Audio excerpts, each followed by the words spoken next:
નવસારી પર વરસેલી આકાશી આફતની સૌથી પહેલા વાત કરવામાં આવે તો નવસારીમાં પણ વરસાદે રીતસર એવો પ્રહાર કર્યો કે આખું નવસારી જળ તરબોળમાં ફેરવાઈ ગયું। દ્રશ્યો એ જ વાતનો પુરાવો આપે છે કે મેઘરાજાએ નવસારીની સુરત બદલી નાખી છે।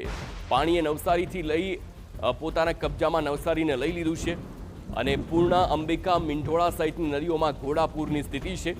વરસાદના કારણે અનેક વિસ્તારો જળમગ્ન થતા વાહન ચાલકો તેમજ રાહદારીઓને પણ મુશ્કેલીનો સામનો કરવાનો વારો આવ્યો। બિલીમોરામાં અનેક વિસ્તારોમાં રેસ્ક્યુ કરવું પડ્યું હોય તેવી સ્થિતિનું નિર્માણ થયું છે। ક્યાંક કારનું રેસ્ક્યુ કરવું પડ્યું તો ક્યાંક ભારે વરસાદના કારણે ટ્રેન વ્યવહાર પણ ખોરવાયો।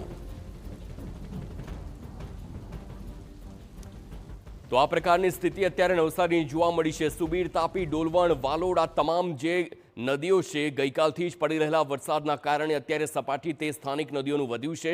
આપ લેવલ જોશો આ બ્રિજ પરથી નવસારીમાં પાણીના લેવલ પણ ચિંતાજનક હવે સ્થિતિમાં આવતા જોવા મળે છે।